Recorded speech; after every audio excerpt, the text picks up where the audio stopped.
Rain lashed the city like 1,000 whispered secrets, each drop catching the neon glow before shattering on the pavement. Clara Evans stood breathless in the doorway of the indie coffee shop, her pencil coat clinging to her frame, rain sparking off her lashes like static caught in a storm. Her hair, pinned with the precision of a woman who made decisions like she built empires, glistened under the brass lamps. Her eyes, sharp and restless, scanned for exits, as if the world outside might follow her in. Beyond the glass, paparazzi crowded the curb, their umbrellas tilted like dark satellites hungry for a signal. Inside, the shop exhaled warmth, oak tables polished by time, brass lamps casting golden pools. Glass panes so clear they held the storm like a painting. "Pretend you love me for 10 minutes, Clara said, her voice low, urgent, a thread of defiance beneath the exhaustion. Miles Carter, behind the counter, froze mid-motion, a damp towel draped over the steam wand. His hazel eyes, steady as the hands that fixed broken things, met hers. 10 minutes, he echoed, voice calm but laced with curiosity. That's oddly specific. Clara flicked her gaze to the crowd outside, their lenses glinting like wolves' eyes. Because 10 minutes is enough to bore the wolves, and I don't lie longer than I have to. From the corner, a small voice broke the tension. "Dad?" Finn, 8 years old, pencil hovering over his math worksheet, stared at the stranger, then at the window where cameras winked like stars with bad intentions. Miles turned, his smile a quiet anchor, the kind that could steady a kite in a gale. "Not in trouble, champ," he said, setting the towel down. The clock read 5:42 p.m., and above it a framed sign declared, "Core Pulse Café Policy, no drama, just coffee." Miles recognized her now, Clara Evans, self-made billionaire, the woman whose name lit up headlines and burned through morning talk shows with venomous speculation. Core Pulse, her company, was a titan of innovation, but the rumors painted her as a chess queen in a game she hadn't chosen. "All right," Miles said, his voice steady as a man who'd climbed 12-foot ladders to change light bulbs in the dark. "Ground rules, no touching. It'd make Finn uncomfortable. You follow my lead, even if it looks absurd, and we stop at 9 minutes and 59 seconds. For the first time since she'd stormed in, Clara's lips curved, a flicker of amusement softening the steel in her eyes. "Deal." She stepped closer, her presence a quiet command. But Miles moved with the ease of someone who knew how to navigate chaos without making a sound. He guided her toward the front window, where the paparazzi's flashes waited like a firing squad. With a nod to Finn, "Timer, kiddo." The boy lifted his math book like a director's clapperboard. "And..." Finn's voice was small but certain, a spark of courage in the dim light. Miles grabbed a cappuccino tray, its metal surface gleaming like a night shield under the cafe's warm glow. He positioned himself between Clara and the glass, a subtle barrier against the storm outside. The crowd shouted, "Clara, over here! Who's the guy?" Another voice miscalled her name, sharp and careless. Clara's shoulders tensed, then relaxed as Miles angled the tray, its reflection scattering the camera's focus like shattered glass. To the lenses, it looked like intimacy. A man leaning in, conspiratorial, protective. "You're good at this," Clara murmured, her voice low, threaded with surprise. Miles's lips twitched, not quite a smile. "I mop floors. And trouble." He tilted his chin toward the window. "Tilt your head like you just heard a story better than the one they're selling." She did, and the gesture softened her, melting the boardroom armor into something fiercely human. Her jaw relaxed, her eyes catching the light like they held a secret worth keeping. Miles handed her a cup, the foam sculpted into a perfect heart, still warm from the pour. "For the photograph you didn't ask for," he said. Her laugh was soft, the kind that slips under a door and warms the room beyond. "Do you hand out props to all your pretend girlfriends?" she asked, eyes glinting. "Only the one I'm dating for 9 more minutes, Miles replied, and Clara nearly spilled the foam heart, her laughter catching in her throat. From the corner, Finn's voice piped up, urgent. "Dad, he's at the door." A paparazzo had nudged the cafe door open an inch, rain dripping from his jacket. Miles moved before the hinge could betray them, calm as a tide rolling in. The tray came up, catching the door with a cool metallic clang. "House policy," he told the photographer, his tone so even it could have been the temperature. "Order or out?" "Come on, man," the photographer groaned, water pooling at his feet. "She's public interest," he pressed. Clara stepped to Miles's side, her voice clear as cut glass. "I'm a human being. There's a difference." The door eased shut, and outside the umbrellas rippled in frustration, settling like crows on a wire. "Sit," Miles suggested, gesturing to a booth by the window, just far enough to keep the wolves at bay. "If they want a show, let's give one that doesn't cost your soul." Clara slid into the seat, her movements graceful but weary, like a dancer after a long performance. Miles set another cup down for show, then knelt to nudge the napkin dispenser forward, creating a humble barricade to shield her phone screen from prying eyes. It was a janitor's trick, solving problems people didn't know they had. Clara watched him, her voice soft, almost to herself. "I hire consultants for crisis management. Turns out I needed a barista." "Don't take it personally," Miles said, standing, "but I'm off the clock in 20. After that, I'm just a dad." "I'm not offended," Clara replied, pausing as if weighing her words. "I'm relieved." The cafe lights hummed, the rain outside softening to a thoughtful drizzle. Miles felt the room's gaze shift, regulars pretending not to stare, college kids whispering, the owner polishing a glass that already gleamed. Clara sipped her coffee, setting it down like a fragile truth. "They called me reckless on cable this morning," she said. "The lie was prettier than the correction will ever be." Miles leaned against the booth opposite her, keeping an easy distance. "Lies burn fast and bright. Truth doesn't do fireworks, it just stays." His words were simple, but they carried the weight of a man who'd swept up enough messes to know. "That's supposed to comfort me?" Clara asked, her tone half challenging, half hopeful. "No," Miles said, a small smile flickering. "It's supposed to anchor you." "Ah."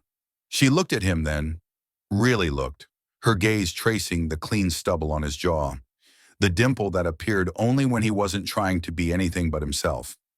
He didn't have the eyes of a predator or the posture of a savior, just the quiet stance of a man who'd learned to ask chaos what it wanted to become. Finn patted over, sneakers soft against the wood floor. "Time check," he announced, serious as a stage manager. 7 minutes. Also, I finished the fractions." "Show me," Miles said, sliding over to make room. His hand rested lightly on Finn's shoulder, not claiming, but steadying. Clara watched, her breath catching at the reverence in that touch. A father checking homework with more care than she'd seen in boardrooms, signing billion-dollar deals. "You're good with him," she said, the words slipping out, raw and unguarded. "You make hard things look like everyday things." "That's the job," Miles replied, his voice quiet but firm. "Only job I ever wanted to be great at." Something flickered in Clara's eyes. A bruise the rumors couldn't name, a vulnerability she hid like a cracked window pane. She caught it quickly, like snatching a glass before it falls.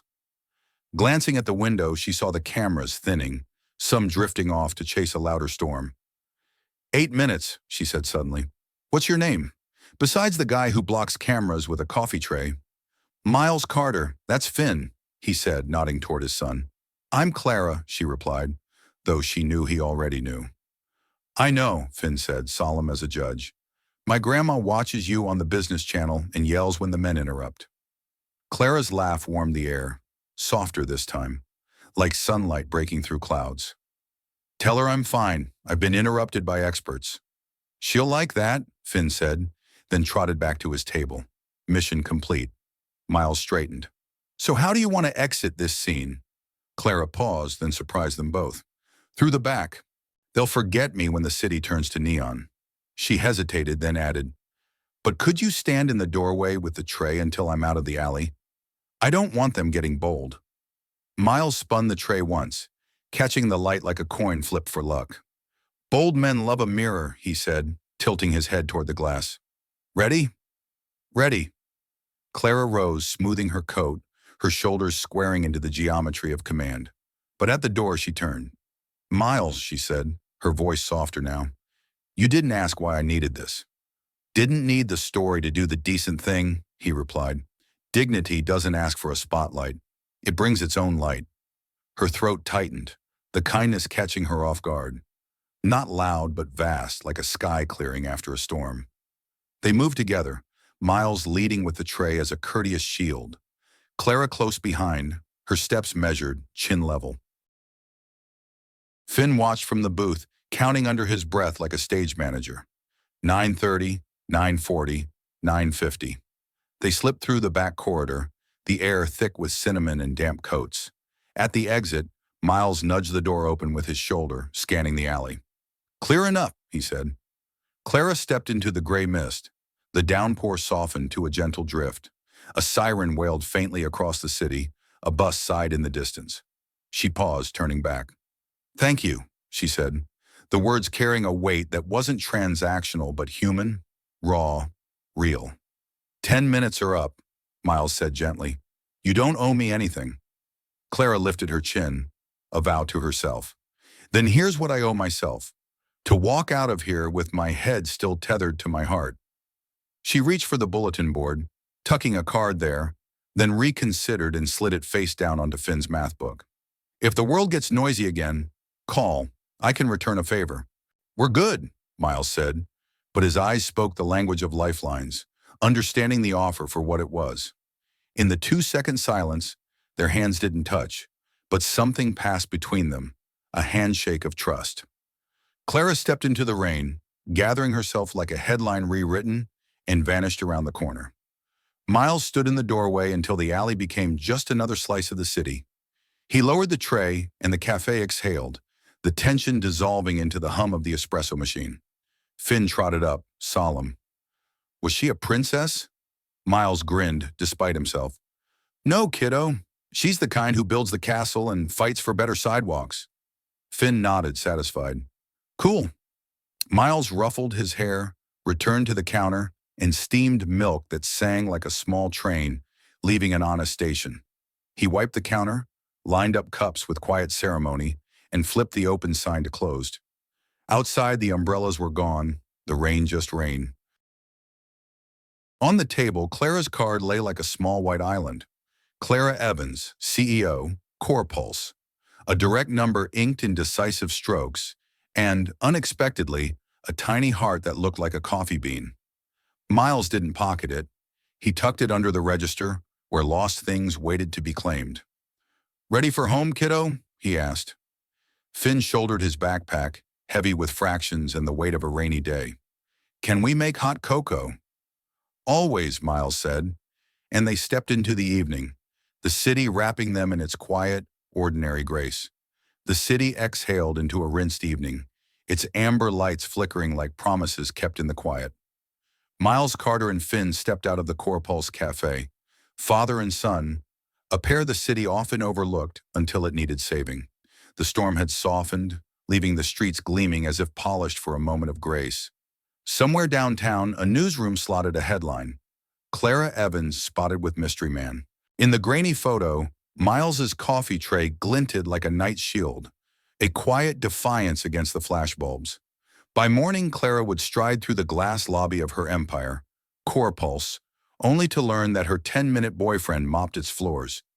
Neither would pretend it meant nothing.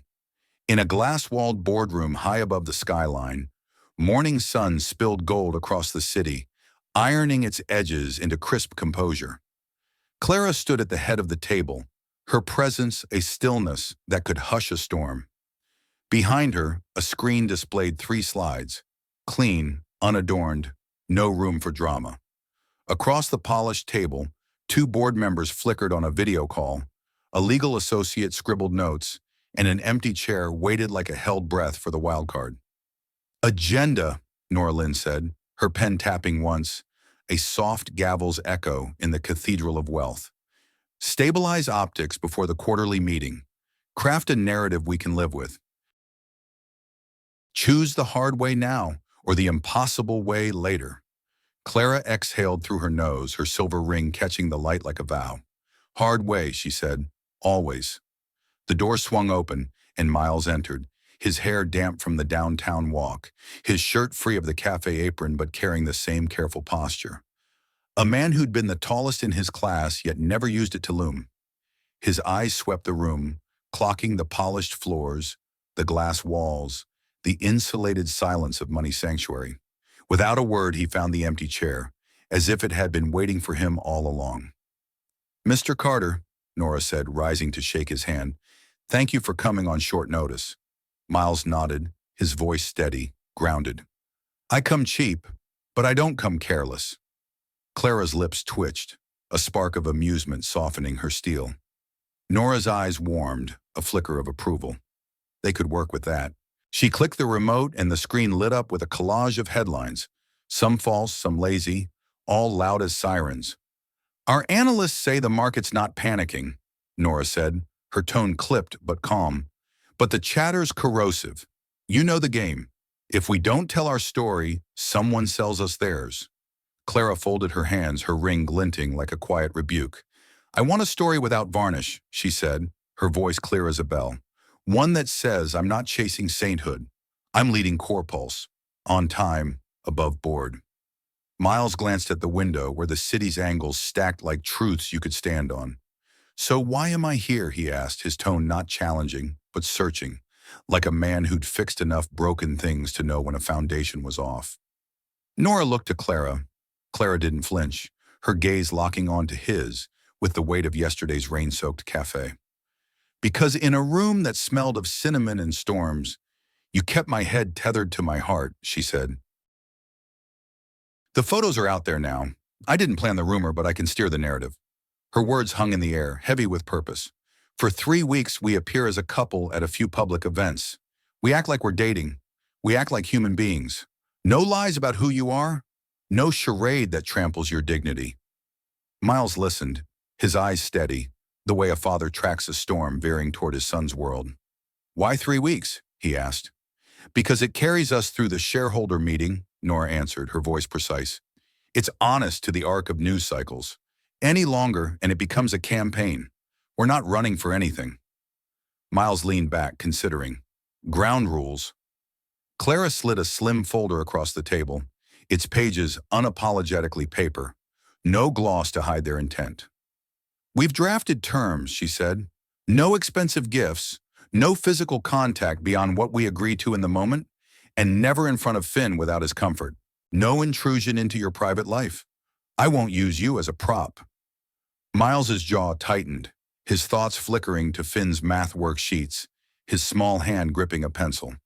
"Add one more," he said, his voice low but unyielding. "Veto power on anything that touches my son.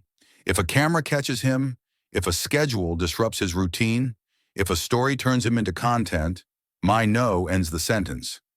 Clara met his gaze unflinching. "Done." Nora nodded, already typing. "We'll build a parallel plan to protect Finn's privacy. That's safety, not optics." Miles gave a single nod. No thank you needed. The acknowledgement lived in the way his shoulders eased, a single degree of trust. "What's the fee?" Clara asked, her tone businesslike, as if measuring a doorframe for a hinge. Miles's jaw worked, then stilled, his voice carrying the weight of a man who'd carried too much alone. "I need a lawyer, not a cousin with cheap forms. A real one. There's a custody review coming. The other party wants more weekends. I want what's best for Finn. That takes retainer money I don't have." Clara didn't blink, her response as steady as a blueprint. "We'll set a transparent payment that reflects work, not power. It goes straight to your counsel, not through me." Nora's fingers flew across her tablet. "Third-party trust, clean line, full compliance." Miles's lips curved, a half-smile breaking through. "You're good at making decent things boring. That's how decent things stay," Nora said, her own smile mirroring his. Clara turned a page in the folder, her voice crisp. "Appearances. We start with the Sustainable Impact Gala tonight. We're host partners, not owners, so the room will be mixed." "Mixed how?" Miles asked, leaning forward. "Old money, new money," Nora said. "A few true believers, a few wolves in priest collars.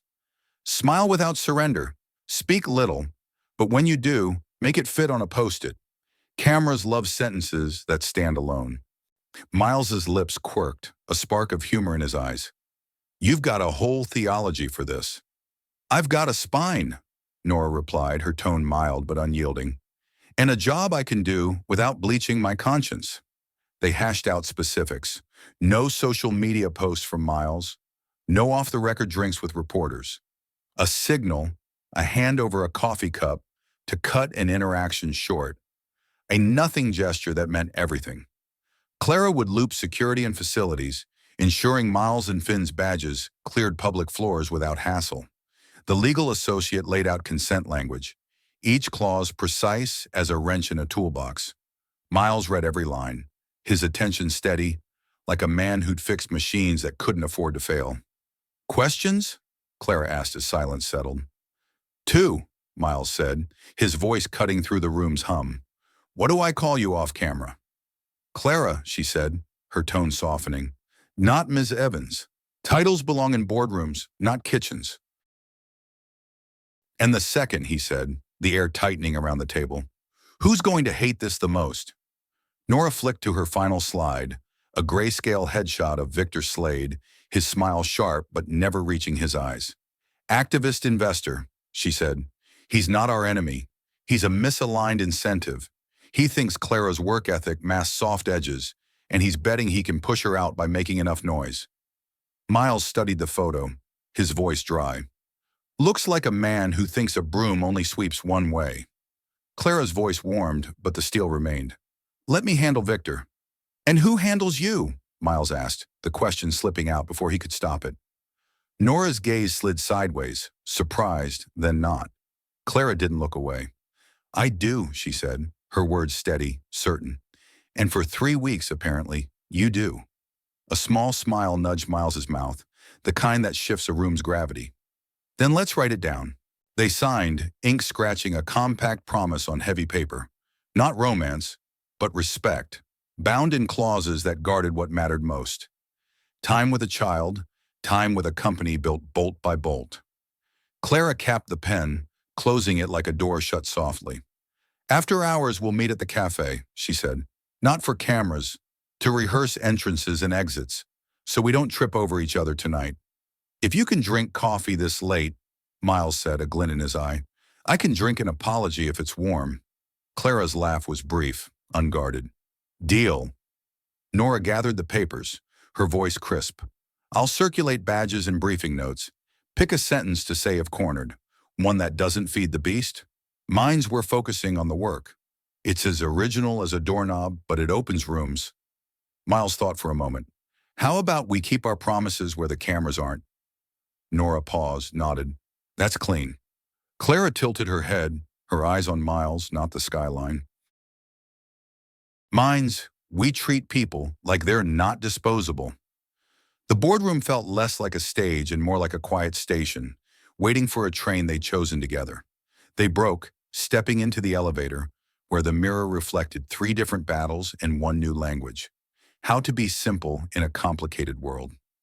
In the lobby, Clara's assistant handed her a garment bag and a schedule printed like a hymn, each line a step toward the night ahead, where the Sustainable Impact Gala waited to test their resolve. See you at the café, Clara Evans murmured to Miles Carter, her voice low, a secret shared in the hum of the elevator's descent. After the dinner rush, we'll practice, not perform. Miles nodded, his eyes steady, carrying the quiet resolve of a man who'd fixed things under pressure. I'll bring the cup. You bring the spine. Clara's lips curved, a spark of defiance in her smile. I never leave home without it. Funny. The Corpulse Cafe, after the dinner rush, exhaled a gentle calm, its chairs tucked in like a room settling into sleep. The bell above the door chimed, a polite clearing of the throat, as Clara stepped inside, her dark dress catching the lamplight, a garment bag slung over her shoulder like a promise.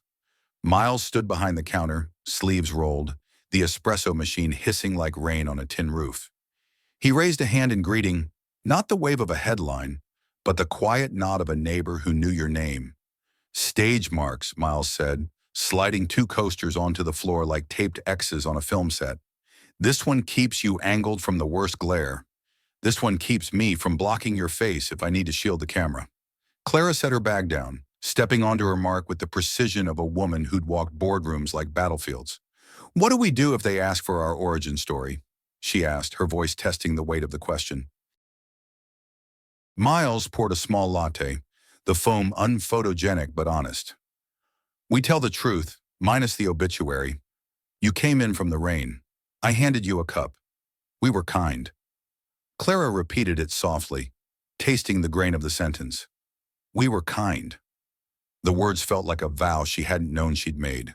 She met his gaze, and for a moment, the world outside the cafe, the cameras, the headlines, faded to a distant hum. There's another part to my fee, Miles said, his tone almost casual, but his eyes held a quiet intensity. Name it, Clara replied, her voice steady, ready. You don't say sorry for needing help, he said. You don't weaponize humility to make others comfortable. Clara's smile tilted, a mix of admiration and challenge. You negotiate like a union leader, and a chaplain had a son. Best I can do, Miles said, his grin faint but real. Your term? Clara matched his steadiness, her voice low but firm. You tell me if I cross a line. I'm good at storming burning buildings when they're made of paperwork. Sometimes I forget humans can catch fire. Deal, Miles said, and they shook on it, hands firm. No theater, just trust forged in the quiet of a cafe after hours. The bell chimed again, and Finn struggled through the door, his backpack a bold decision slung over his small shoulders. We practicing? He asked, his eyes bright with hope. We are, Miles said, ruffling his hair. You're stage manager. When I say curtain, you check the alley and front window. Tell me if we're clear. Finn saluted, his face serious as a general's. Clara crouched to his height, her voice warm. You're the boss. Most rooms forget they need one. Finn considered this gravely. I accept. They ran through the routine, entrance, pivot, greet, exit, once, twice, until it felt like decency dressed as habit. Clara slipped into her garment bag, emerging not brighter but sharper, like a lighthouse cutting through fog. Ready? Miles asked, his eyes sweeping over her and Finn, father and son, a quiet force of courage and math. Clara nodded, her gaze steady. Ready. Finn peered through the glass, his small hand flashing a solemn thumbs up. Curtain. They stepped into the chosen evening, toward a ballroom where marble gleamed like a chessboard, every square a calculated move. The Sustainable Impact Gala was no mere event. It was a theater of influence, where crystal chandeliers scattered light across silk gowns and razor-sharp tuxedos. Clara Evans walked in, Miles Carter at her side, their steps in perfect sync, as if they'd rehearsed this moment their whole lives. Breathe, Clara murmured, lips barely moving. Like it's just another Tuesday. Miles's gaze swept the room, instincts honed from janitor shifts in high-security towers. And if Tuesdays got more diamonds than oxygen, we pretend they're rhinestones.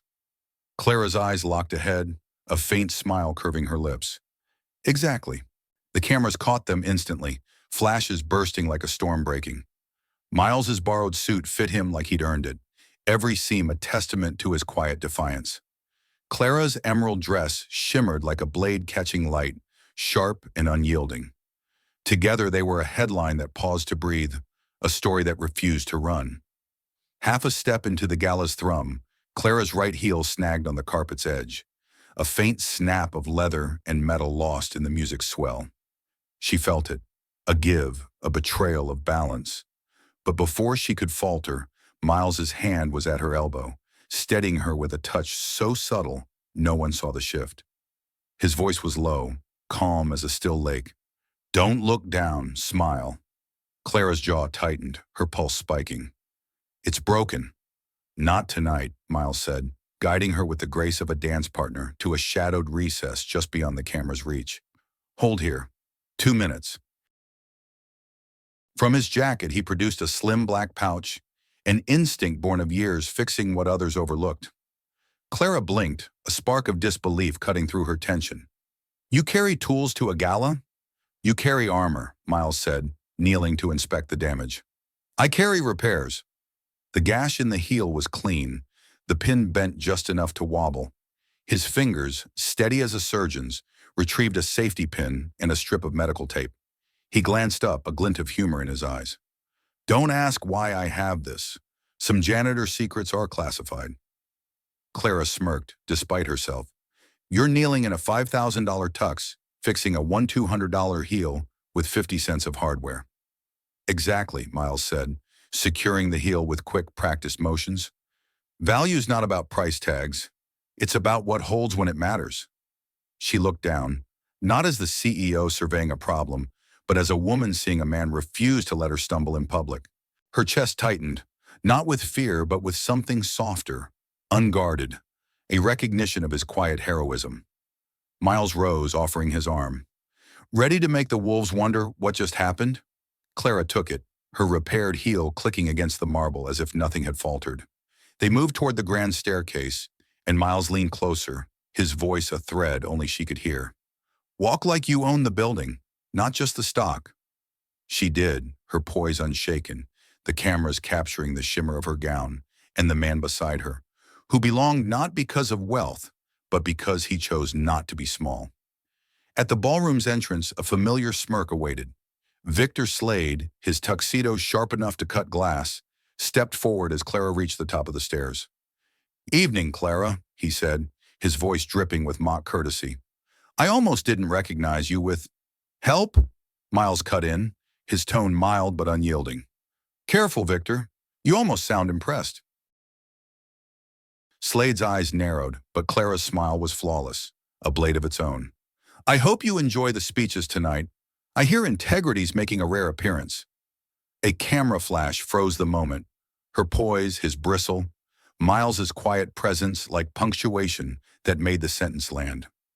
Inside, the gala swelled with chatter, waiters gliding with champagne flutes. Miles kept a soft buffer between Clara and the crowd, intercepting overzealous handshakes, steering her toward allies with the ease of a man who'd navigated chaos before. They paused at a circle of investors discussing sustainable building practices. Clara engaged, her voice precise yet warm, while Miles stood just behind, a steady shadow. An older investor eyed him. And your expertise? Miles didn't flinch. Maintenance. I make sure things built to last actually do. The man chuckled, a spark of respect in his eyes. You'd be surprised how rare that is. I'm learning, Miles said, his gaze drifting to Clara. It's rare everywhere. Clara caught the line, her lips curving. She excused herself, motioning for Miles to follow. That was good, she murmured. I wasn't performing, Miles replied. I was telling the truth. The evening unfolded like a script they hadn't rehearsed but knew by heart.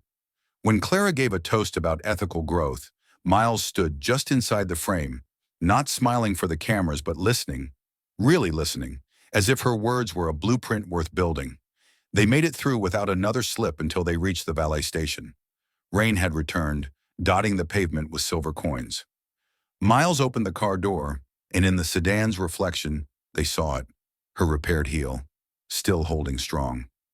Clara looked up at him, her voice soft but weighted. You saved me from a public fall. Miles shook his head, his eyes steady. You saved yourself. I just gave you a way to keep walking. The driver pulled away, the city's lights blurring beyond the window. Clara glanced out, the fading flashes, a distant storm. Miles, she said after a moment, what you did tonight, it's not something I can put in a contract. That's fine, he said quietly. The best work never makes it into contracts. Her phone buzzed in her clutch, a headline already circulating. Clara Evans's stunt at Sustainable Impact Gala. Who's the mystery partner? The photo showed her mid-step, Miles just behind, his arm ready if she needed it, a moment truer than any PR team could stage. But then a new notification flashed, a message from Nora Lynn. We've got a problem. Anonymous email. CPS report on Miles just hit my desk. Clara's chest tightened, a cold weight settling in her ribs. Miles sat beside her, unaware, his gaze on the rain-slick streets, calm as a man who'd faced storms before. Something wrong? He asked, his voice gentle but probing. She forced her voice steady, though her heart raced. We'll talk tomorrow. The city lights blurred in the sedan's glass, as if the night itself sensed the next chapter would hold more shadows than chandeliers. In Miles Carter's modest apartment, a knock landed, not loud but heavy, each of the three measured taps carrying the weight of bureaucracy. Miles opened the door, his hands steady but his chest tight, to find a woman in a navy blazer, her Child Protective Services badge clipped high, gleaming like a warning. Behind her, the hallway smelled of wax and winter coats, a faint reminder of ordinary life. "Mr. Carter?" she asked, her voice professional but not unkind. "That's me," Miles replied, his calm voice belying the grip tightening on the doorframe. "I'm Sophie Grant. I'm here for a scheduled home welfare check." Miles's eyes flicked to the wall clock, its hands pointing to a moment he dreaded but prepared for. Last night's headlines, Clara Evans spotted with mystery man, still echoed in his mind, their weight heavier than the rain. From the kitchen table, Finn looked up from his half-built paper robot, its edges precise as his small hands. "Dad, who is it?" he asked, his voice a mix of curiosity and caution. Before Miles could answer, another knock came, lighter, familiar.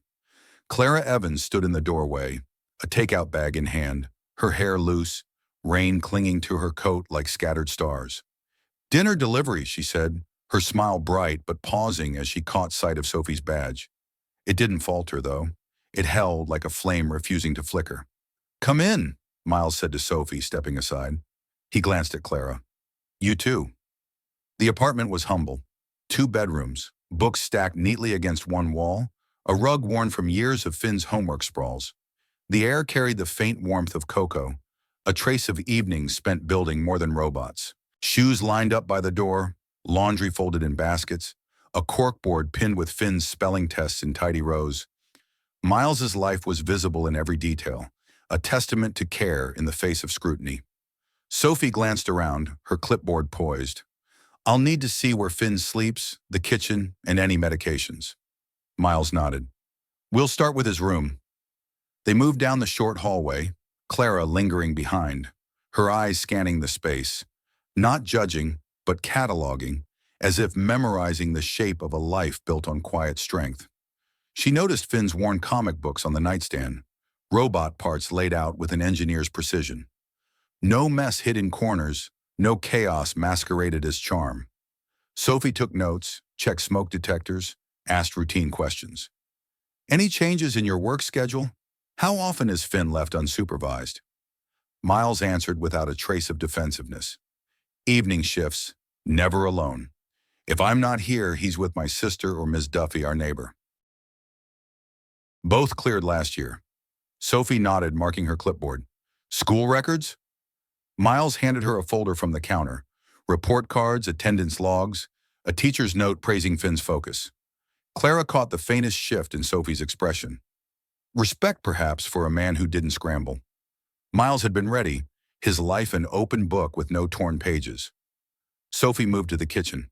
Food storage adequate, appliances functional, no safety hazards. She made her final notes.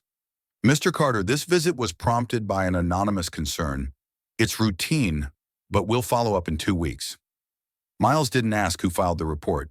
He didn't need to. "You'll find the same thing then," he said, his voice even as a horizon.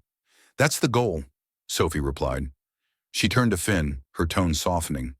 "You've got a good dad, kid." Finn grinned, his small face glowing. "I know." When the door closed behind Sophie, the apartment felt smaller, the quiet heavier like air after a storm. Miles stood for a moment, then looked at Clara. "You didn't have to see that." "I'm glad I did," she said, her voice steady, her eyes holding a warmth that cut through the weight. Miles exhaled, leaning against the counter, his shoulders carrying the invisible load of a father under scrutiny. "Some hear CPS and think I'm failing. It doesn't mean that. It means someone's whispering in the dark." Clara set the takeout bag down, her movements deliberate. "Let me be clear, Miles. I don't think you're failing. I think someone's trying to weaponize procedure against you."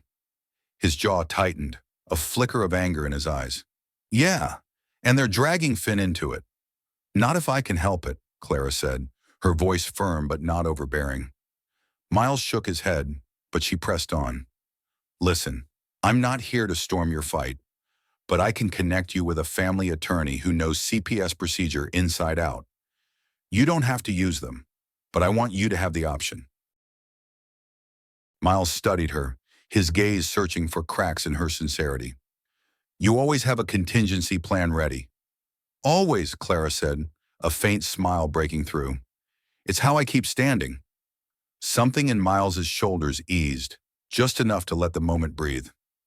"I'll take the number. Doesn't mean I'm asking you to fight my battles." Clara's smile deepened, real and unguarded. "Miles, the battles worth fighting rarely belong to one person alone."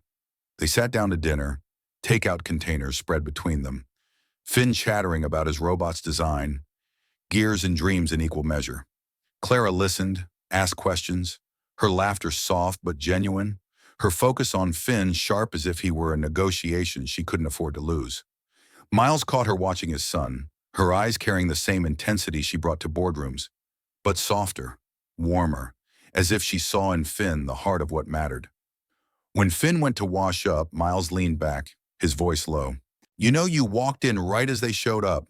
Timing's a skill." "Or fate," Clara said, then shook her head, dismissing the whimsy. 2 weeks until the follow-up. That's enough time to make sure whoever's behind this knows they can't scare you out of being his father."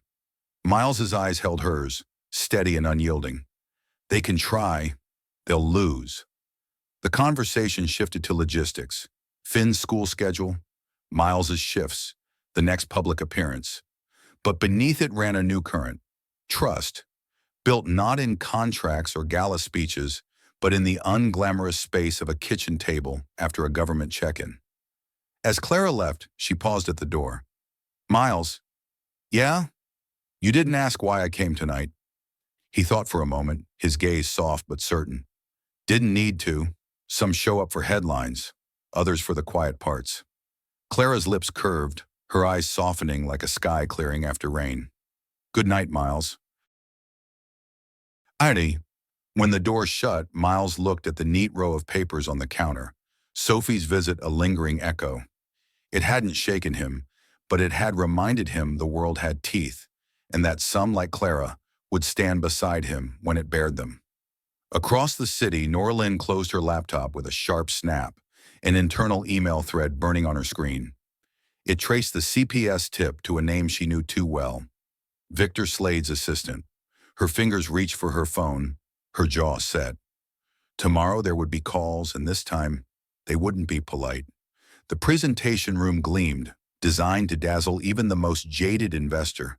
Glass walls framing a skyline that stretched like ambition itself. Rows of leather chairs, a projector humming softly above. Clara stood at the head of the table, every inch the poised CEO, her presence a quiet command. Miles sat 3 rows back, not as part of the team, but as the boyfriend, a humanizing shadow in a room of sharp suits.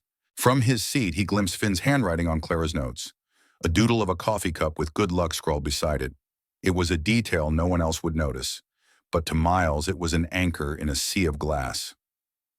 "Thank you for joining us to discuss the Core Pulse Yamato Ventures partnership for our coastal hotel project," Clara began, her voice clear as a bell. "Today, we'll finalize design specs before signing contracts." The projector snapped to life, casting a blueprint onto the wall. Crisp line, sophisticated curves, the kind of design that drew murmurs from the front row. Clara moved through her points with ease. Square footage, sustainable materials, load capacities. But Miles's brow furrowed, a faint unease stirring. Years of maintenance in high-rises had honed his instinct for structural logic, and something here wasn't adding up. Clara advanced to the next slide. Miles raised a hand, slight, not interrupting, but enough to catch her eye. Her gaze flicked to him, a split-second connection, and she knew. "Let's pause on that diagram," Clara said smoothly, her voice betraying no ripple. "Take another look at the load distribution." A wave of confusion swept the room. The lead architect frowned, zooming back to the slide. Miles rose quietly. "May I?" The architect hesitated. Clara nodded. "Go ahead, Miles." He approached the wall, pointing to the south wing.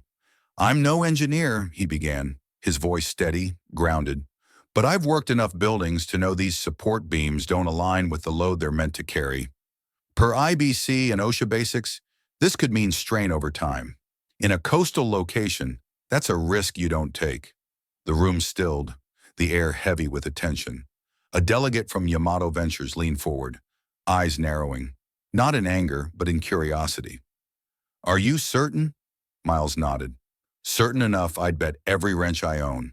Your engineers can run the numbers, but I'd do it before anyone signs. The architect flushed. We can review. A drafting error might have slipped through. Clara didn't gloat. Then let's ensure we're building something worthy of everyone's name on that contract. It took 30 minutes for the engineers to confirm Miles's observation. The error wasn't catastrophic, but it could have sparked legal battles and safety risks down the line. When they returned with a corrected blueprint, the room's mood had shifted, not to embarrassment, but to respect, hard-earned and quiet. The Yamato delegate spoke first. Miss Evans, most would have signed and dealt with it later. You chose to stop. Clara met his gaze, her voice unwavering. Integrity costs less when you pay it up front. The delegate's faint smile carried weight. And you have good eyes in your corner. Miles returned to his seat. No fanfare. But Clara's glance lingered. A look that wasn't just gratitude, but something deeper. A recognition of a man who'd seen what others missed. It was a moment that held, like a breath before the world moved on. The Yamato Ventures delegate's words lingered. You have good eyes in your corner. As Miles Carter returned to his seat, no fanfare, just the quiet tread of a man who'd fixed what others missed. Clara Evans's gaze followed him, not with gratitude but with something deeper, a look that whispered, you didn't have to, but you did. It was a moment that held, like a breath before a storm. The meeting ended with warm handshakes, the signed contract heavier now, forged in trust rather than haste. No one mentioned the delay. If anything, it felt like a victory carved in silence. But the triumph didn't survive the elevator's descent. In the gleaming lobby, Nora Lynn waited, phone in hand, her face tight as a drawn bowstring. Clara, she said, her voice low, urgent. We have a problem. Slade's people pushed a story to 2 blogs. Headline, Core Pulse CEO relies on Janitor for business decisions. Is the board at risk? Clara's jaw clenched, her eyes narrowing like a blade catching light. They turned a safety save into a weakness. Of course they did, Nora said, her tone dry but heavy. That's the game. Miles exhaled slowly, his voice steady but edged with steel. So I'm the unqualified boyfriend now. Clara turned to him, her voice sharp, protective. You're the reason they have a safe building to break ground on. In their version, you're a prop in my PR stunt, overstepping your place. Nora's eyes softened for a fraction, a rare crack in her armor. We can't stop their spin, but we can control the next scene. Don't take the bait. Keep the tone steady, the work clean. This isn't about personalities. Miles looked between them, his thoughts a tangle of Finn's small face and the headline's cruel twist. You'll monitor coverage, Nora continued, her voice careful. But the more they frame you as the mystery janitor, the greater the risk they dig into personal details.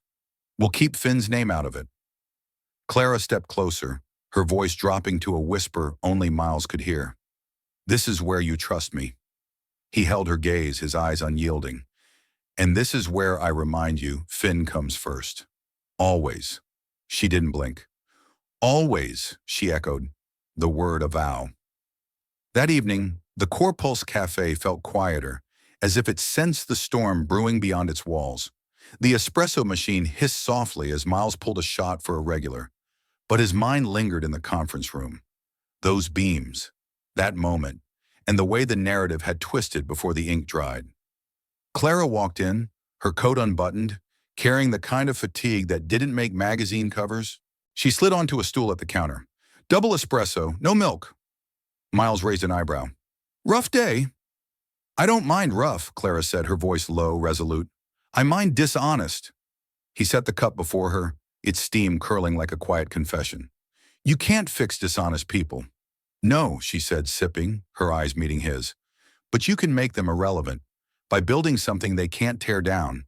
and by making sure the people who help me know exactly how much I trust them.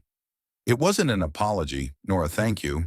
It was something steadier, like two beams meeting at the perfect angle, strong enough to hold a world. Miles leaned on the counter, his voice soft but firm. And how do you plan to do that? Clara's gaze held his, unwavering. By building what lasts, and by standing with those who do the same.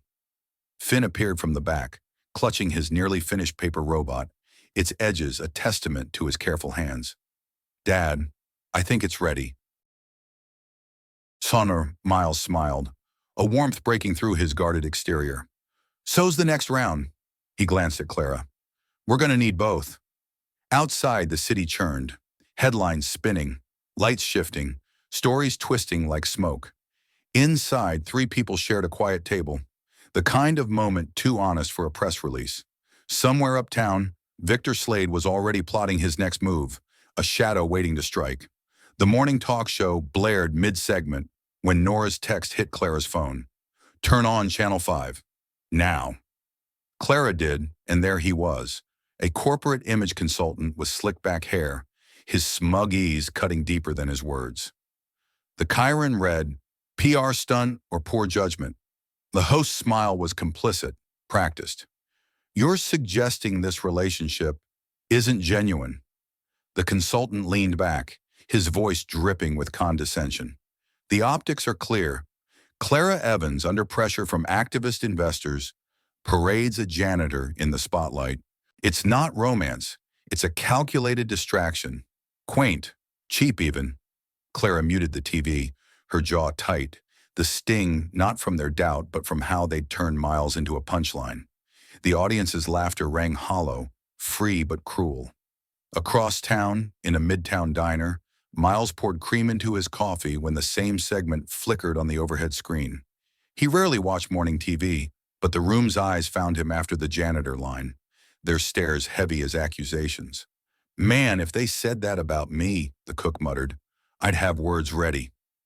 Miles set his cup down, his voice low. Yeah, I've got a few.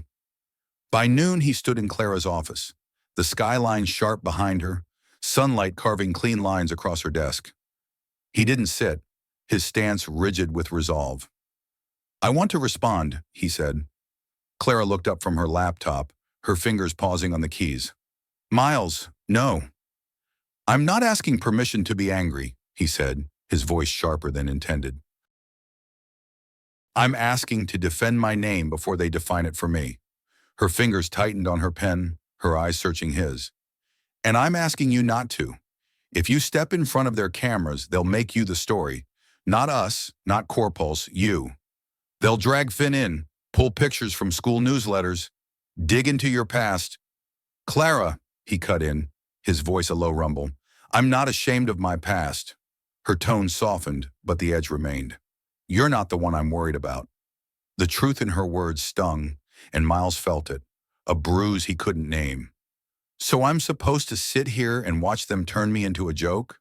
Yes, Clara said, her voice steady, painful. If it means you stay out of the blast radius. They stood too far apart, the conversation caught in the space between them, heavy with unspoken stakes. By evening, Finn had overheard enough to weave his own story. At the kitchen table, his backpack at his feet, he avoided his homework, his small voice breaking the silence. Dad, are you embarrassed about me? Miles froze, his heart lurching. What? No. Where's this coming from? I heard you and Clara, Finn mumbled, eyes down. You don't want to be on TV because of me. Miles knelt, eye level with his son, his voice soft but fierce. Buddy, no. I don't want you on TV because you're a kid, and you deserve to be a kid without strangers talking about you. That's it. Finn's eyes clouded, unconvinced. It feels like you're hiding me. Miles swallowed, the words cutting deeper than any headline. I'm protecting you. Those aren't the same thing. But Finn's quiet withdrawal hurt more than a tantrum ever could. I want to stay at Grandma's tonight, he said. Not punishment, just a child's heart pulling back. Later, alone in his apartment, Miles stood by the window, streetlights flickering on, the city humming its indifference. His phone buzzed. Clara. CPS follow-ups tomorrow, she said, her voice heavy. They'll find progress, I know. I shall, but what? Miles asked, sensing the weight. They'll ask about the media attention. It's part of the review if it could affect Finn's well-being. His hand tightened on the phone. So gossip's a threat now? It can be, Clara said quietly, if it hurts him. Silence hung between them, heavy but not empty. Clara, she said finally, I hate this part. Yeah, Miles replied. Me too. The CPS follow-up came the next afternoon, methodical as the first. Sophie Grant, clipboard in hand, asked about Finn's routines, schoolwork, moods. He's doing well, she said, her pen scratching notes, but media coverage can stress a child. It's not about content, it's exposure. I recommend a media protection plan. Miles nodded slowly. What's that look like? Clear boundaries, Sophie said. No interviews involving him, no photos without consent, and monitoring for leaks of personal information. Clara, seated at the table, spoke for the first time, her voice steady. We can put that in place immediately. Corpulse's legal team will draft the language. Sophie's faint smile carried approval. That'll help. When she left, the apartment felt quieter, laced with a strange relief, like surviving a wave, knowing another might come. Miles turned to Clara. You were right about the cameras. She didn't say I told you so.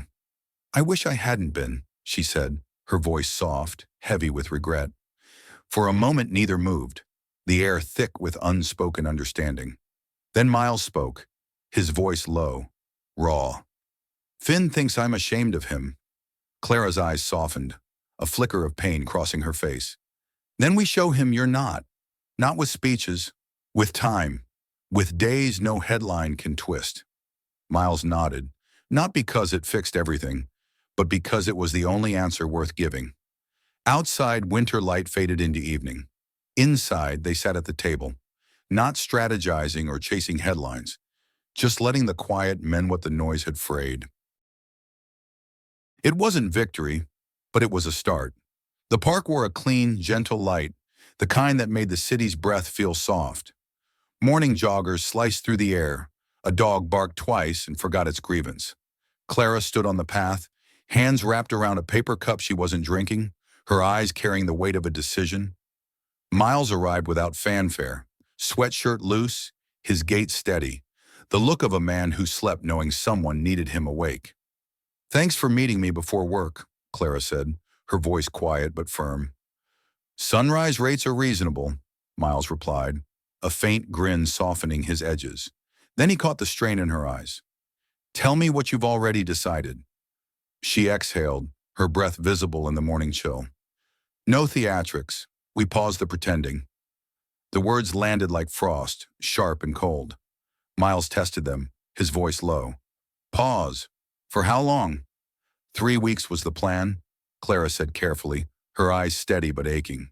But what's happening to Finn wasn't. Talk shows turn people into content. I won't be another knife. Miles's gaze drifted to the pond, where a boy's paper boat sank with quiet dignity. You think stepping back protects him? I'm stepping between you and harm, Clara said, her voice too quick, too raw. There's a difference. Maybe, Miles said, his tone even but heavy. But from my side, distance and protection cast the same shadow. Silence fell, broken only by a siren's distant wail, choosing not to be urgent. Clara's grip on the cup loosened, her voice softening to a truth she rarely spoke. I care about Finn, Miles. Enough to let headlines call me a coward. Enough to be misunderstood. He studied her, searching for the beam that would hold. If this is right for Finn, I'll take the bruise, he said finally. But one promise, when you're scared, don't make me guess. Clara nodded, the concession clean. Agreed. They walked once around the lake's edge.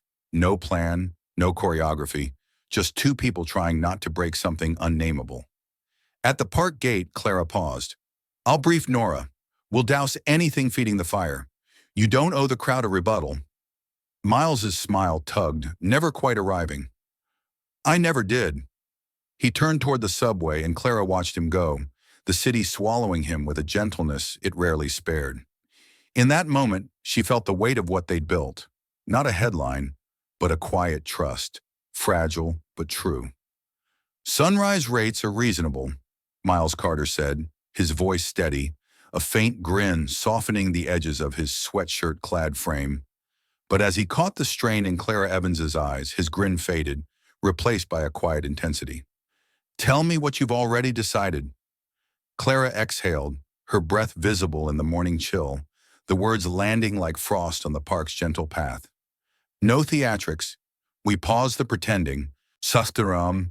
The sentence struck with crystalline clarity, a cold ache trailing in its wake. Miles stood still, tasting the word pause as if it might mean goodbye. For how long? He asked, his voice even but heavy. 3 weeks was our plan, Clara said, her tone careful, her eyes carrying a weight she couldn't hide. But what's happening to Finn wasn't. Talk shows turn people into content. I won't be another blade cutting into him. Miles's gaze drifted to the pond, where a boy's paper boat, folded too tightly, sank with quiet dignity. You think stepping back protects him? His voice was calm, but beneath it ran a current of doubt. What I hear is you stepping away. I'm not stepping away from you, Clara said too quickly, her words raw with urgency. I'm stepping between you and harm. There's a difference. Maybe, Miles said, his tone steady but laced with pain. But from my side of the street, distance and protection cast the same shadow. Silence settled, broken only by a siren's distant wail, choosing not to be urgent. Clara loosened her grip on the paper cup, her fingers trembling slightly as she forced out the unpolished truth. I care about Finn, Miles. Enough to let headlines call me a coward. Enough to be misunderstood. Miles studied her face, searching for the beam that would hold, his eyes tracing her like a blueprint for trust. If this is right for Finn, I'll take the bruise, he said finally. But one promise. When you're scared, don't make me guess. Clara nodded, her concession clean as a clear sky. Agreed. They walked once around the lake's edge. No plan, no choreography, just two people moving in the offbeat rhythm of something unnameable, fragile but true. At the park gate, Clara paused, her voice low. I'll brief Nora. We'll douse anything feeding the fire. You don't owe the crowd a rebuttal. Miles's smile tugged, never quite landing. I never did. He turned toward the subway, and Clara watched him go, the city swallowing him with a gentleness it rarely spared. She stood a moment longer, the weight of their pause settling like dew on her shoulders. Before opening, the Corpulse Café was a sanctuary of comfort. Warm wood, clean glass, the espresso machine hissing like a faithful friend clearing its throat. Miles prepped with muscle memory, stacking cups, setting filters, the bell above the door silent like a kept secret. Nora Lynn slipped in through the side entrance, coat slung over her arm, hair tied in a practical knot. We're going dark on anything performative, she said without preamble. I've drafted copy that says we're focusing on the work. It's so dull it'll be invisible. Invisible's a good color, Miles said, his voice steady but carrying the weight of the morning's conversation. Nora studied him, her eyes sharp but kind. Clara told you. She did, Miles said. And you. I don't like it, he admitted, no heat in his voice, only respect. But I get it. Nora nodded, relief flickering before professionalism reclaimed her. Off the record, off the stage, she said, her voice lowering. Clara asked me to set up a scholarship fund for kids of night shift maintenance and sanitation workers. Anonymous grantor, clean governance, launches after this storm passes. Miles's hands stilled on a stack of saucers, the knot in his chest tightening. She tell you to tell me? No, Nora said, her mouth curving faintly. She told me not to. Doesn't want gratitude to muddy the geometry. My job's to break her rules for the right reasons. Miles glanced at the espresso machine, as if it could untangle the emotion in his chest. Tell whoever's funding it that some things don't need names to be true. I will, Nora said, sliding a plain envelope across the counter. Also, for your counsel. Third-party trust is set. Boring enough to survive. Shina. Miles rested his palm on the envelope, feeling its pulse. Thank you. Thank Clara, Nora said, her smile faint but warm. By not thanking her. You two are a problem set. Only for those who profit from mess, Miles replied, a spark of humor breaking through. Nora drifted toward the door but paused. One more thing. Avoid the morning shows today. What did they do? Miles asked, though he knew. Nora hesitated, her voice heavy. They turned last night's photo into a meme. You and Clara split screen with a laugh track. It's mean in the way that rots floorboards. Miles's jaw set, a quiet storm in his eyes. Copy that. After she left, he flipped the open sign with the dignity of a ritual, serving the first customer with a kindness that owed nothing to the city's cruel chatter. By 10, two college kids sat by the window, phones glowing. Dude, this edit. Look at his face. America's boyfriend janitor, one snorted. Miles wiped a clean table that didn't need wiping, his movements steady, deliberate. The owner caught his eye, offering a helpless shrug. The day pressed on, machine hissing, cups clinking. At lunch, a courier dropped off a cardboard poster tube, an ad for a talk show taping. Its art was cruel, a collage of Clara mid-speech, Miles with his coffee tray, a sarcastic heart stamped between them. Miles stood for a long second, then peeled the tape off, rolling the poster back into its tube without a word. He set it behind the counter to return. Some battles you win by refusing to hang their trophies. On his late break, he sat in the back with a paper cup of water he didn't drink, his eyes drifting to the community board. Pins held firm, a lost cat flyer, AA meetings, piano lessons, and Finn's drawing of a robot, captioned, I can fix things in his careful handwriting. Miles touched the corner lightly, finding his breath again. That afternoon, the city sharpened its edges. Clara strode out of a meeting into sunlight that made the sidewalks honest. She didn't check her phone. She checked a list: legal, security, HR. At her office door, she lingered longer than a CEO with no time should, letting silence speak what words couldn't. Nora entered without knocking, her voice clipped to keep from trembling. We have a trail. Slade's assistant routed a concerned citizen email through a burner, then hired a private PR vendor to plant it. The CPS tip came from their office. Clara's fingers gripped the back of her chair, her eyes cooling to ice. You're sure? I don't bring maybes, Nora said, placing her phone on the desk and hitting play. An audio file crackled, a whispering hall, a men's room echo, then Victor Slade's voice, careless in triumph. If CPS spooks him, Evans folds the stunt. Simple pressure, clean hands. Clara's gaze hardened, her voice soft but lethal. There's that word again. Clean. Nora met her eyes. We don't leak this. Not yet. We catalog, secure chain of custody, and choose our ground.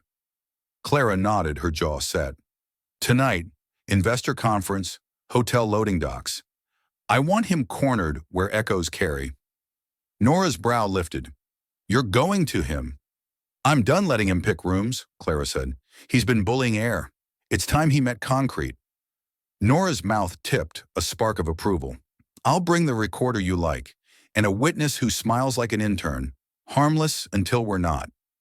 Clara reached for her coat, but Nora blocked the door, a rare mutiny. Before you go, say the quiet thing out loud. Clara hesitated, the room holding its breath. I miss him, she admitted, the words small but vast. Even in the silence, Miles is a shape I look for. Nora softened, her voice steady. Then finish this, so the quiet we build next is yours. Dusk pressed against the cafe's windows, the dinner rush arriving with polite restraint. Miles cleaned the steam wand with ritual care, his eyes flicking to the door, waiting for Finn's return from Grandma's, the promise of cocoa and pencil shavings. A man at the counter lifted his phone, his voice curious but entitled. You the guy? Miles considered 100 answers, but chose the only one that fit. I'm the father, he said simply. What can I get you to drink? The man blinked, sheepish. House blend. Black. Miles poured, sliding the cup across. No lecture, just a quiet correction to the conversation's frame. When the rush eased, he hung his apron, nodded to the owner, and stepped into the evening. The street had rinsed itself clean, the air sharp with possibility. His phone buzzed. Nora. We found the leak. It's Slade. We've got proof. A beat later, Clara. Don't respond. Not yet. Tonight, I'm asking a bully to look me in the eye. Miles read both, his thumb hovering, but he typed nothing. He turned toward home, toward Finn, toward a night built from the inside out, where repairs began with the heart. In the city's shadowed underbelly, a loading dock light flickered to life, casting a stark glow across wet concrete.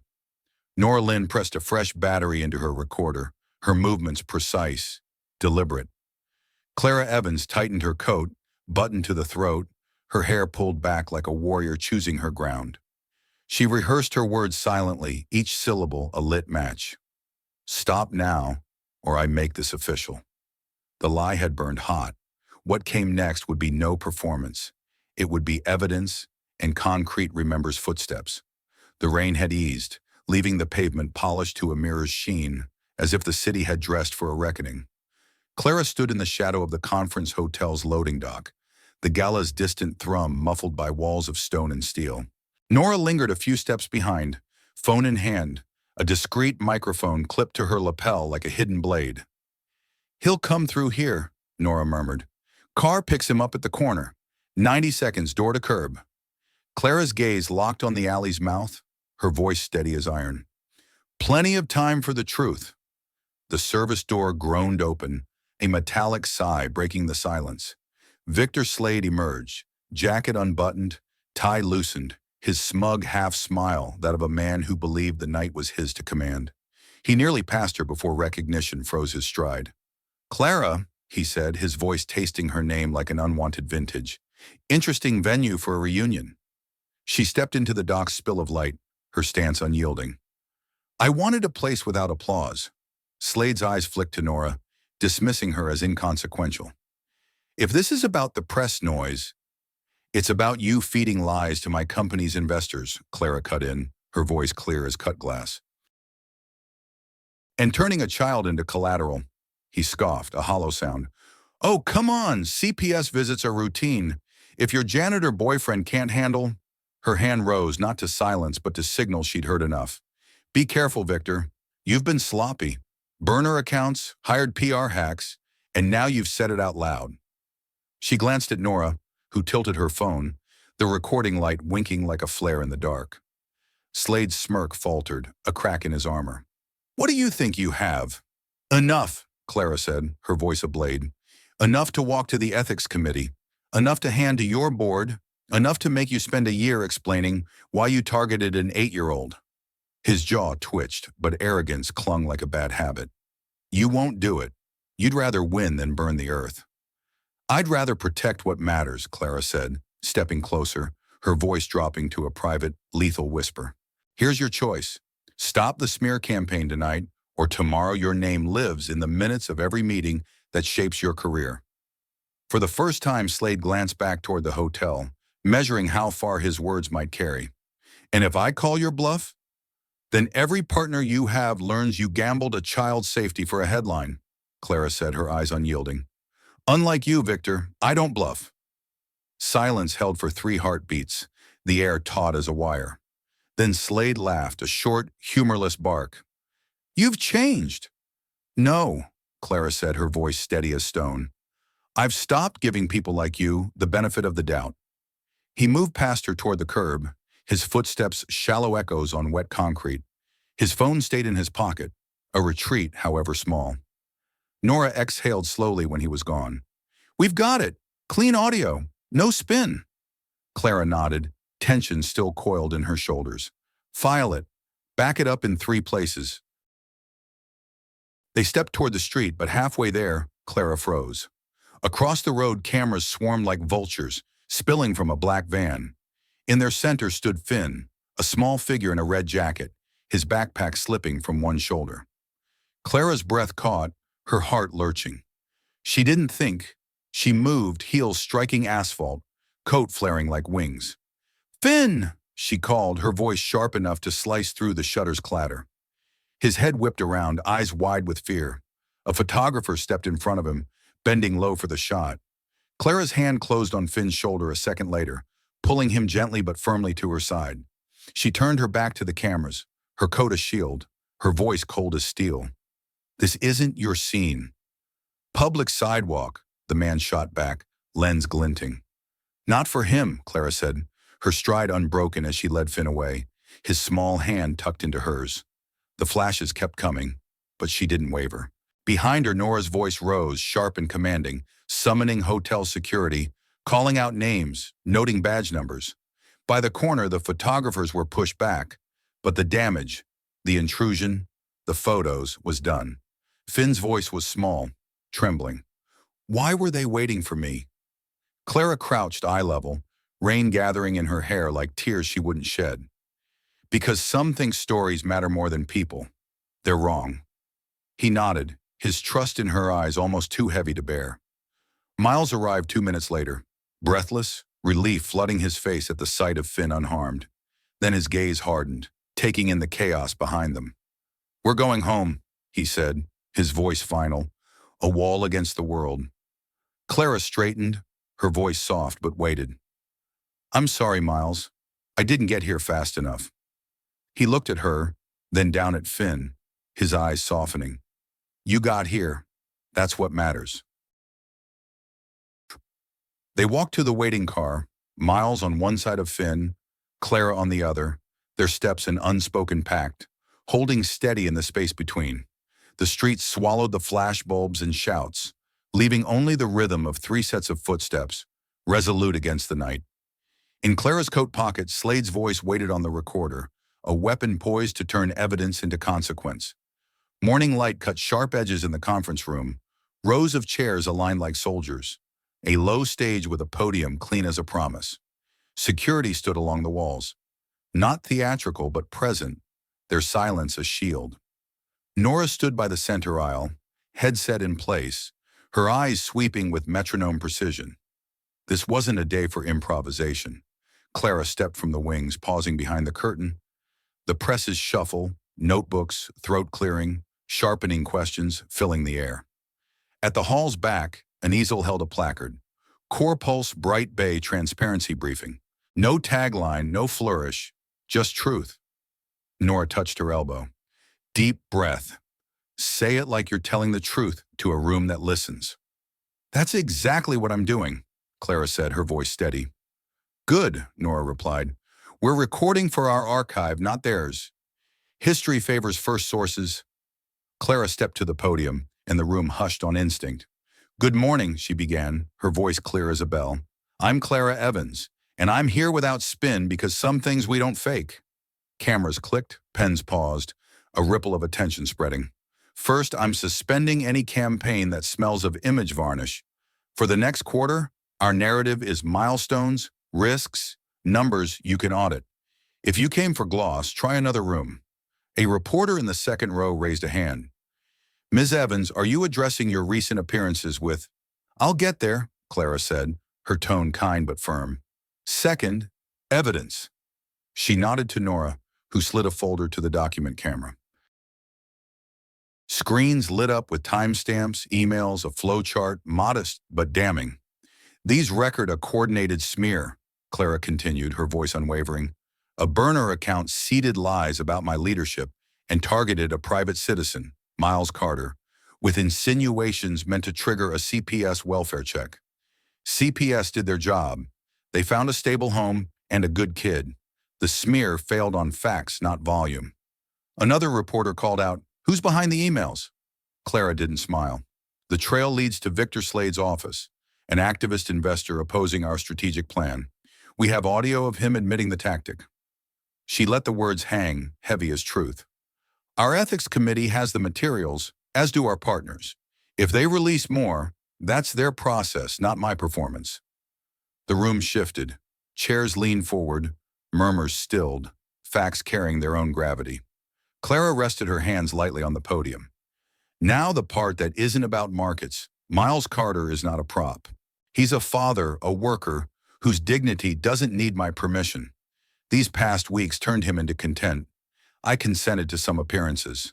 I didn't consent to cruelty. For that delay in drawing a line, I owe an apology." Her voice softened, shedding the press conference polish for something raw, human. "Miles, I'm sorry I didn't protect you sooner. Finn, I'm sorry the noise reached your sidewalk. That's on me." The words landed without a wobble, no spin, no legalese. A veteran columnist raised a hand. Ms. Evans, are you confirming you and Mr. Carter are? No, Clara said gently, the word carrying more care than denial. I'm confirming we treat people like they're not disposable. Name it what you will. That's your headline, not my habit. Nora stepped up with 2 slides, a policy memo, an email Claire had signed at dawn. Third, Clara said, we're filing a formal complaint with our board's ethics committee and partner funds about Slade's conduct. We're also petitioning to strengthen our investor relations code, banning targeting family members or private citizens for leverage. That language should have existed. It will now. A hand shot up. What's the immediate consequence? That's for the boards to vote on, Clara replied, her voice steady. But I expect adults to act like adults. Sometimes that means accountability with a paper trail. I expect adults to act like adults, Clara Evans said, her voice steady as steel at the podium. And sometimes that means accountability with a paper trail. Her gaze flicked to the side stage, a quiet signal. One more voice deserves to be heard, not for spectacle, but because I asked, and because he's earned his own sentence on the record. Miles Carter stepped into the light, no suit jacket, just a clean shirt and the steadiness he carried like a trusted tool. He didn't touch the podium, standing beside it, hands open as if to say, I'm not hiding, and I'm not here to perform. Morning, he said, his voice clear, grounded. I'm Miles Carter. I fix things when they squeak, and I raise a boy who loves robots and cocoa. A few smiles broke through the room, unscripted, warm. I've heard a lot of names for these past weeks, he continued, his eyes sweeping the crowd. I can't answer to them all, but one title holds. Every night, I'm the guy who checks math homework and warms milk until the pan sings. That's the one that counts. The room fell silent, a deep, respectful hush, as if even the shutters learned manners. Cameras don't make me more of a father, Miles said. Headlines don't make me less. I'm grateful CPS did their job. I'm not grateful someone tried to weaponize it. He looked straight into the crowd, his voice unwavering. If you want to comment on being the mystery man, here it is. We keep our promises where the cameras aren't. He stepped back, no flourish, just a clean exit, his words lingering like a blueprint drawn true. Clara returned to the mic, her presence commanding yet human. Questions about operations go to our CFO at 11. Ethics questions go to the committee. Questions about private citizens won't be answered. Not today, not tomorrow. Her gaze swept the rows, unyielding. I can't make you care about the line between public and private. I can only draw it in a color you can't miss. A reporter near the aisle stood. Ms. Evans, do you expect Mr. Slade to face a no-confidence vote at his other fund? That's for them to decide, Clara said, her voice steady. But when you show your homework, the math teaches itself. Phones buzzed across the room, a chorus of notifications. Nora Lynn's tablet lit up with a banner from a partner fund announcing an emergency ethics review and a motion to censure Victor Slade.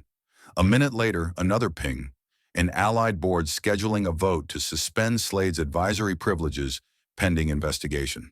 Nora angled the screen toward Clara, who didn't exhale in victory. She let the process speak, its weight heavier than any gloat. Last item, Clara said into the mic, we'll publish a transcript of this briefing with corroborating documents, not to win the day, but to honor the long day of accountability. She stepped back, the room holding its breath a moment longer, before questions surged like a storm front. Security guided the lanes, and Nora signaled the close with a subtle nod. The lights didn't dim. They simply stopped trying to be the story. Backstage, Clara and Miles found a quiet corner where voices could speak softly. You were right to keep it simple, Clara said, her eyes warm with respect. You were right to make it official, Miles replied, a near smile softening his face. You didn't pretend. I promised I wouldn't, Clara said, the warmth in her gaze holding steady, not reaching beyond the moment's allowance. For Finn, she began, then stopped, correcting herself. Not for the record, for Finn. I'm keeping distance for a while. Miles nodded, pain flickering across his face, honest and unguarded. I figured. I want whatever we are to live outside a win, Clara said, her voice steady but soft. If it stands because we choose it, not because the room clapped.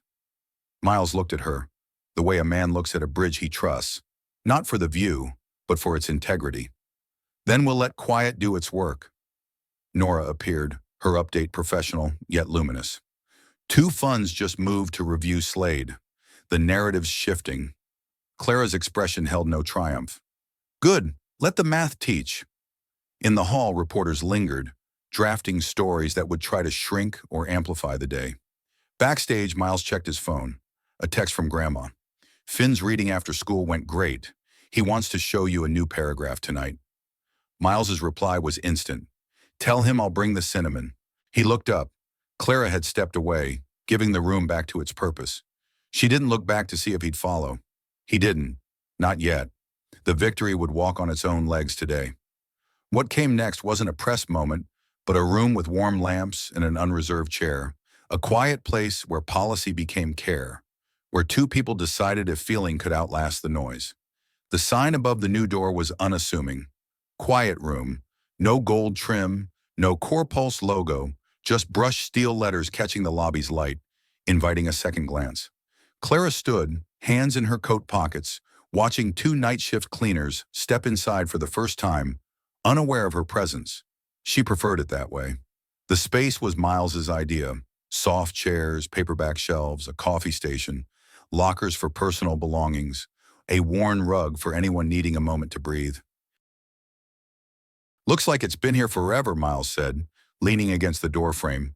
Finn just in front, peering in like he'd found a secret hideout.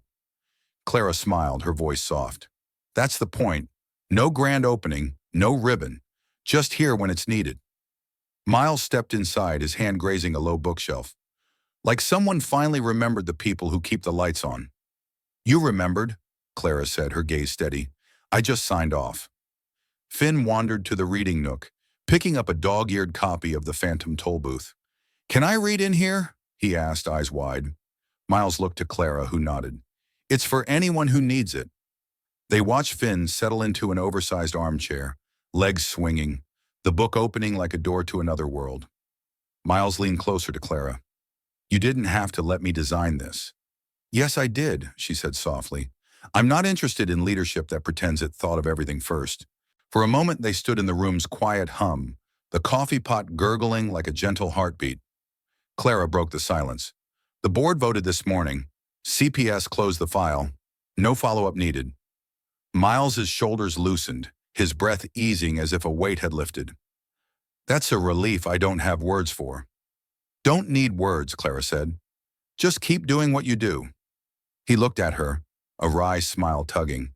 You know I still don't have a ring. Her reply was instant, warm.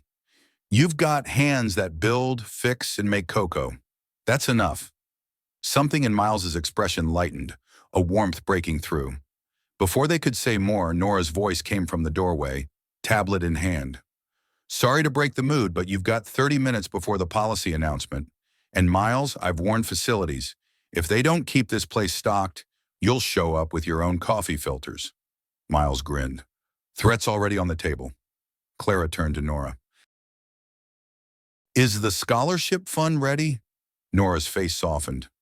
Applications open tomorrow. First year's funded. Your name's off it, as requested. Miles glanced between them. Scholarship fund? Clara hesitated, but Nora cut in. For kids of maintenance and sanitation workers. Someone thought it was a good idea. Miles's voice was quiet, waited. Someone was right. Later in the atrium, Clara addressed gathered employees, her voice free of self-congratulation. She spoke of the policy, a well-being program for night shift staff, quiet rooms in every building, the scholarship fund. We can't change the world overnight, she said, but we can change the floor we stand on. The applause was warm, not wild, lingering because it belonged to everyone. That evening, Clara and Miles met in the quiet room, empty now but for them. Finn was with Grandma, his book tucked under his arm. Clara perched on the reading nook's low wall. Feels different without people, she said. Miles sat opposite, elbows on his knees. Still feels like a win. Clara's gaze met his, steady, vulnerable. Miles, I need to say this before I lose my nerve. You were never a fake boyfriend. Not for a minute. I just took the long way to admit it. He let the words settle, unhurried. Long way's fine. Gives you time to decide what you're carrying. Her smile was small but reached her eyes. I'm carrying this. She gestured to the space between them. Whatever this is. Miles leaned back, a slow grin forming. I don't have a ring, but I've got a kitchen, a decent pan, and the best cocoa recipe you'll ever taste. Clara's laugh was low, unguarded, a sound that warmed the room. Sold. They sat in silence, the walls holding their confidence like a promise. Nora poked her head in, saw their faces, and backed out quietly, a rare smile tugging at her lips. When they left, the quiet room's lights glowed softly through the glass, a reminder that even in the busiest building, there was space for stillness. As they stepped into the crisp night, Clara glanced at Miles. Where to? Home, he said. I've got a kid waiting, and I promised Cinnamon. They crossed the plaza, their footsteps in sync, the city settling into evening. The quiet between them wasn't something to fill, it was something to keep. I've got a kid waiting, and I promised Cinnamon, Miles Carter said, his voice warm, steady, as he and Clara Evans crossed the plaza, their footsteps sinking like a quiet rhythm. The city settled into evening, its light softening, no longer demanding applause. The silence between them wasn't a void to fill, but a treasure to hold, a fragile promise of ordinary nights done well. Behind them, the quiet room glowed, waiting for whoever needed its refuge next. Ahead, the street opened wide, not with headlines or spectacle, but with the steady vow of a life built on small, honest moments. Morning sunlight poured through the Corpulse Café's glass doors, gilding the oak tables with a golden warmth. The chalkboard by the counter bore tidy handwriting, Community Reading Hour, 9 a.m. A tiny coffee cup sketched beside it, steam curling like music notes. Miles adjusted the open sign with the care of a ritual, each movement deliberate, sacred. Clara straightened a stack of paper cups, her hands steady, her presence a quiet anchor. The air carried the scent of cinnamon and warm milk, ordinary goodness woven into the morning. Ready? Miles asked, his voice soft but sure. Clara glanced at the corner, where a dozen neighbors gathered, night shift workers in sneakers, 2 teachers with Saturday morning ease, an old pianist from the lobby already fighting tears.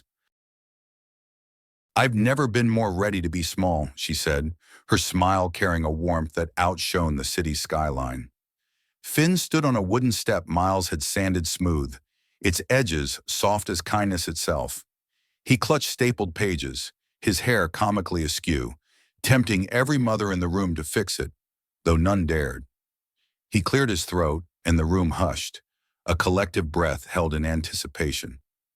My story's called The Strongest Cup, Finn announced, his eyes finding Miles, then Clara, as if anchoring himself to their presence. It's about a guy who thinks he just cleans spills, and a girl who thinks she just builds castles, and how they learned hot cocoa is a drink that holds a family together. A chuckle warmed the room, soft and genuine. The pianist dabbed his eyes, unashamed. Finn began, his voice small but brave, the perfect alchemy of courage and youth. He spoke of a rainy day, a door banging like a drum roll, heralding a storm, of a coffee tray turned shield, proof that good men need no armor when purpose guides their hands, of a broken heel steadied by fingers that knew value outweighed price, of a boy whose math sharpened as the world's noise softened, of adults who chose truth over fireworks, finding light in quiet acts. Midway, Finn looked up, his gaze locking on Miles. My dad says the best things he fixed were quiet, he read, a smile stealing across his face. The faucet that stopped crying, the heart that stopped worrying. Miles felt a knot in his chest unravel, a weight held since the first headline dissolving into the air. Clara's hand brushed the counter, steadying the moment as if it were fragile glass. Finn lifted his chin, a tiny order commanding the room. The strongest cup isn't the one that doesn't spill, he read. It's the one you refill together, even after. He lowered the pages. The end. Silence fell, deep and reverent, then gave way to applause that lingered, not for perfection, but for truth. Encore, the pianist whispered, half joking, his eyes glistening. Finn hopped off the step, and Miles scooped him into a hug, fierce and fleeting, making the room glance at their coffee and grin. You were brave, Miles murmured into his hair. I learned it from you, Finn said, his voice small but certain. Clara crouched, her eyes level with his. And from yourself. You wrote a story and let it walk. Nora Lynn slipped in late, her sigh one of finished work. She nodded to Clara, message clear. Investigations were underway, ethics committees digging into Victor Slade's schemes. He'd spend months learning accountability's shape. Miles poured cocoa into 3 humble cups, setting them on the counter like medals needing no ceremony. To authors, he said, raising his cup to quiet rooms in loud cities. Clara tapped her cup to theirs, her voice soft. To quiet victories. Nora lifted her phone, then lowered it. Some moments don't need capturing, she said. They need keeping. Neighbors drifted out, coats rustling, small talk fading, leaving a pleasant after silence. The chalkboard stood satisfied, like a calendar marked with meaning. Through the window, the street gleamed with unboastful clarity. Clara turned to Miles. I owe you a sentence. You gave me the important ones, he said. No props. No pretending. Promises where cameras aren't. She shook her head, smiling. Another then. I choose you. Not because we want to fight, but because the quiet chose us back. Miles laughed, soft, disbelieving, yet certain. I don't have a ring. I didn't ask for one, Clara said, her voice warm, steady. I asked for your life to keep making sense next to mine. Steam rose from the espresso wand. A gentle sigh caught in sunlight, forming a halo. A playlist found a slow song, the kind you don't rush. Clara looked at the scuffed floor, where countless feet had danced the choreography of ordinary grace. Dance with me, she said. In a cafe? Miles's grin widened, teasing. On a Saturday scandal, Clara replied, lifting her hand. We started borrowing scenes. Let's claim one. He took her hand, their movements small, respectful of tables and chairs, honoring the sacred geometry of a room that had held them through storms. Miles led, knowing every creak in the old house of their shared moments. Clara followed, a woman who'd commanded ballrooms but only now learned the surrender worth having. The steam wove a soft curtain, the shadows a private stage. It wasn't grand, it was good. Nora, fussing with the pastry case, whispered as they turned, Brilliance doesn't need permission. Clara smiled, eyes never leaving Miles. But it needs a partner. The song ended itself, and no one clapped. The room wouldn't dare disrupt the moment. At a corner table, Nora slid a folder to Clara. Slade suspended at 2 funds. A thirds initiated a no-confidence vote. HR and legal are finalizing the well-being policy. Quiet rooms roll out by June. The scholarship portal's live. First applications are in. Clara exhaled, not triumph, but relief with a spine. Let the paperwork teach. She turned to Miles. You're coming to the first reading of the scholarship letters. I'll bring tissues, he said. I'll bring pens, Nora added, to sign more checks. Clara looked around the cafe, at the chalk-dusted board, the door where rain had once roared, the tray that had been a shield and was now just a tray. I thought leadership meant being the loudest, she said. It's about making room. Miles nodded. Rooms change what people think they're allowed to feel. That afternoon they walked, no cameras, no choreography. The city moved on, as cities do when you stop asking for applause. Finn strode between them, backpack on, fingers threaded with theirs, swinging their arms like a metronome setting a gentler tempo. A sanitation crew worked the curb. A night shift woman waved shyly at Miles, pointing to her phone's scholarship portal. He waved back, his smile steadying the moment like a kite in a breeze. Dad, Finn asked, not breaking stride, does this mean we're a unit? Miles looked at Clara. Clara looked at Finn. It means we're a family, Miles said. We'll pick our words as we go. Finn nodded, satisfied.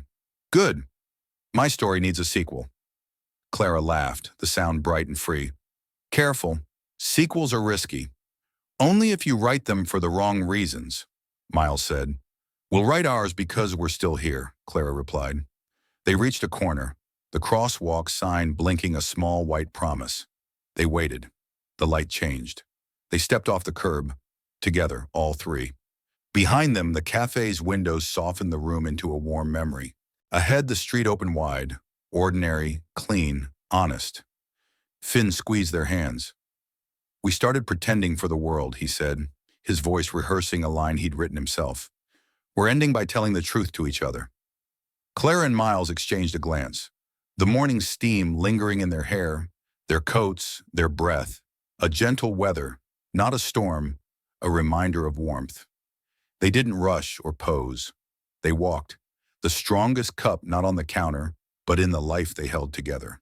The strongest cup isn't the one on the counter. It's the life that holds, steady and unyielding, through storms and silences. And here, in the quiet glow of the Core Pulse Cafe, our story finds its gentle close, a testament to the unseen strength of ordinary hearts. It's a reminder that the truest victories are the ones no one photographs. Promises kept behind closed doors, small kindnesses that slip past headlines, love that grows deep and steady when the world's noise fades to a whisper. Clara Evans, Miles Carter, and Finn stand as proof. Three souls who faced a city's glare and chose to build something stronger. Clara, once a titan of boardrooms, learned that leadership isn't about being the loudest, but about carving space for others to stand. Miles, a father who mended more than broken beams, showed that courage is in the quiet acts, checking homework, warming cocoa, holding a family together. Finn, with his brave words and robot dreams, taught them both that truth doesn't need fireworks, only the light of a child's honest heart. Now I turn to you, wherever you are in this wide, restless world. From what corner of the globe are you reading this tale?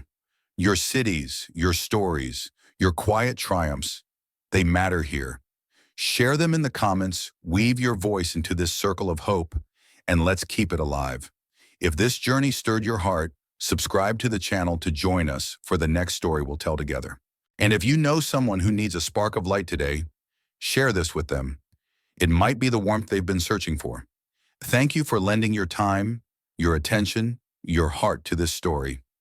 Until we meet again, stay kind, stay hopeful, and hold fast to the truths that shine brightest when the world isn't watching.